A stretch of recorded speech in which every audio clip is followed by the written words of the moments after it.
Hello students, Hindi व्याकरण की किताब मधु। आज इस किताब में हम उपसर्ग के बारे में पढ़ने जा रहे हैं। आज का विषय है उपसर्ग। उपसर्ग भाग 1 में मैंने बता दिए उपसर्ग किसे कहते हैं। वे शब्दांश जो शब्दों के आरंभ में जुड़कर उनके रूप और अर्थ में परिवर्तन करके नए शब्दों की रचना करते हैं, उन्हें उपसर्ग कहते हैं। कुछ विशेषताएं: उपसर्ग शब्दों से पहले जुड़ते हैं, इनका अपना स्वतंत्र प्रयोग नहीं होता है, इनके प्रयोग से मूल शब्द के अर्थ में परिवर्तन हो जाता है। उपसर्ग के मूल शब्दों से जुड़ने पर नियम के अनुसार संधि कार्य भी होते हैं। फिर उपसर्ग के भेद कितने प्रकार हैं ना, 5 प्रकार के हैं। संस्कृत के उपसर्ग की भांति प्रयोग संस्कृत के अवयव, हिंदी के उपसर्ग, उर्दू फारसी के उपसर्ग, अंग्रेजी के उपसर्ग। आज हम पढ़ने जा रहे हैं उपसर्ग के भांति प्रयोग संस्कृत के अवयव। उपसर्ग के भांति प्रयोग संस्कृत अवयव में उपसर्ग अतः, इसका अर्थ है भीतर। तो नया शब्द क्या बने? अंतःकरण, अंतःपुर, अंतर्यामी, अंतर्यात्मा, अंतर्राष्ट्रीय। अधः, अध का अर्थ है नीचे। अधोलिखित, अधोगति, अधपतन। चिर, चिर का अर्थ है बहुदेव। चिरंजीवी, चिरायु, चिरकाल, चिरस्थायी, चिरानंद। तिर्स, तिर्स का अर्थ है निषेध। तिरस्कार, तिरस्कृत, तिरोहित, तिरोभाव। बहिः, बहिः का अर्थ है बाहर। बहिर्मुख, बहिष्कार, बहिर्गमन। पुरा, पुरा का अर्थ है प्राचीन। पुरातत्व, पुरातन, पुराकल। सत, सत का अर्थ है सच्चा। सत्कर्म, सज्जन, सत्संग, सद्धर्म। सह, सह का अर्थ है साथ। सहचर, सहपाठी, सहकर्मी, सहयोगी। पुनः, पुनः का अर्थ है फिर। पुनर्विचार, पुनर्जन्म, पुनर्निर्माण, पुनर्भ्यास, पुनर्विवाह, पुनरावृत्ति। अलम, अलम का अर्थ है बहुत बस, बहु या बस। अलंकार, अलंकरण, अलंकृत। स, स का अर्थ है सहित। सजीव, सफल, सकाम, सकर्मक, सप्रेम, सक्षम। अ का अर्थ है कमी। अकाल, अन्याय, असुंदर, अचेत, अटल। अन, अन का अर्थ है रहित, बिना। अनंत, अनादि, अनाधिकार। स्व, स्व का अर्थ है अपना। स्वदेश, स्वराज, स्वजन, स्वधर्म, स्वावलंबन। स्वयं, स्वयं का अर्थ है अपने आप।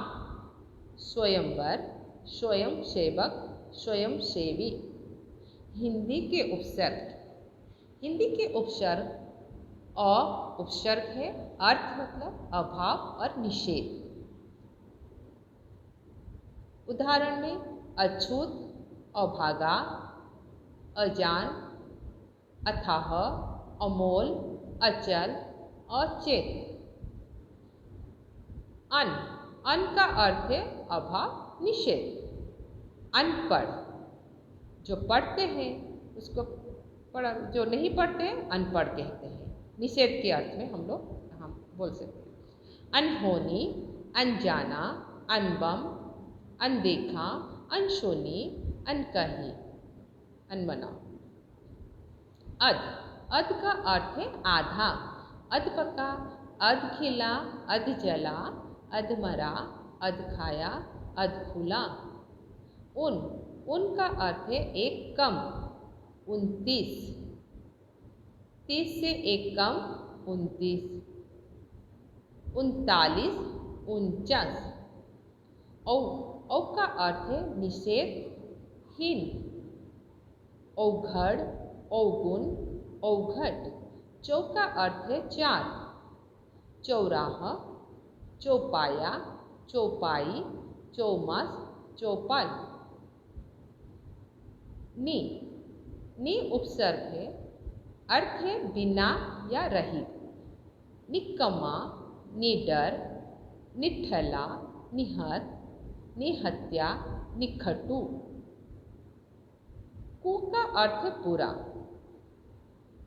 को उपसर्ग है, पुत्र मूल शब्द है, नए शब्द बने कुपुत्र। कुचाल, कुरूप, कुचक्र, कुख्यात। दो का अर्थ है पूरा। दुबला, दुकाल, दुधारू, दुसाध्य, दुगुना। पर का अर्थ है दूसरा, पराया। परदेश, परलोक, परहित, परसाल, परपोत। बिना,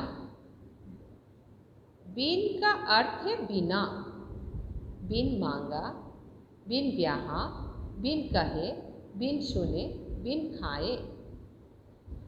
भर का अर्थ है ठीक, पूरा। भरपेट, भरपूर, भरमार, भरपाई, भरसक। स और सु दो उपसर्ग दिए, इसका अर्थ है सहित, अच्छा। सरस, सौपुत, सजल, सुजन, सुमित, सुदृढ़, सुघड़, सुडल। ती का अर्थ है तीन। तिरंगा, तिकोना, तिपाई, तिपहिया। उर्दू फारसी उपसर्ग। संस्कृत के और हिंदी के उपसर्ग में अंतर यह है कि हिंदी के उपसर्ग संस्कृत के उपसर्ग से ही क्या होता है ना, विकसित हुए हैं। संस्कृत के उपसर्ग तत्सम शब्दों के साथ मिलकर नए शब्द बनाते हैं, जबकि हिंदी के उपसर्ग तद्भव शब्दों के साथ लगकर नए शब्द बनाते हैं। ठीक है। उर्दू फारसी उपसर्ग। उर्दू फारसी उपसर्ग में अल का अर्थ है निश्चित। अलबत्ता, अलविदा, अलगरज। बे का अर्थ है बिना। बेशरम, बेहया, बेकसूर, बेदाग, बेखबर, बेबुनियाद, बेहोश, बेदम, बेचैन।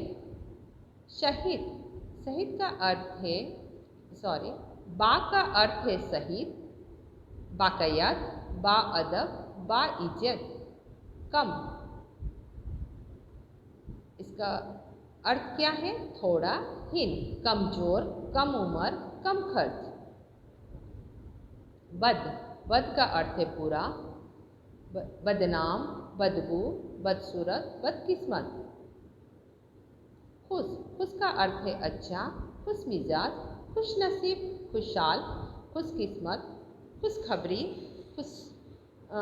खुशनुमा। बिला का अर्थ है बिना, बिला वजह, बिला कसूर, बिला गाना, बिला शक। गैर का अर्थ है अलग, बिना, गैर जिम्मेदार, गैर सरकारी, गैर कानूनी। ब का अर्थ है अनुसार, साथ, बदौलत, वगैरह, बखूबी, बदसूरत, बनाओ। ला का अर्थ है बिना, लाचार, लाजवाब, लापरवाह, लाइलाज, लावरिस। सर का अर्थ है मुख्य, सरताज, सरहद, सरदार, सरपंच। हम का अर्थ है साथ, हम शक्ल, हम वतन, हम चोली, हमराज, हम उमर, हम सफर। प्रत्येक का हर का उपसर्ग है, इसका अर्थ है प्रत्येक। हर दम, हर रोज़, हर साल, हर वक्त, हर दिल अजीज, हर तरह। अंग्रेजी उपसर्ग। सब, सब का अर्थ है नीचे, अधीन। सब इंस्पेक्टर, सब जज, सब कमिटी। असिस्टेंट, असिस्टेंट का अर्थ है सहायक। Assistant manager, assistant teacher. Vice, vice का अर्थ उप सहायक। Vice principal, vice president, vice captain, vice chancellor. Deputy, deputy का अर्थ है प्रति, उप। Deputy commissioner, deputy director, deputy collector. Chief, chief का अर्थ है मुख्य। Chief minister, chief commissioner, chief जज। हेड, हेड का अर्थ है प्रधान। Head constable, head master, head clerk. General, general का अर्थ है प्रधान। General manager, general secretary.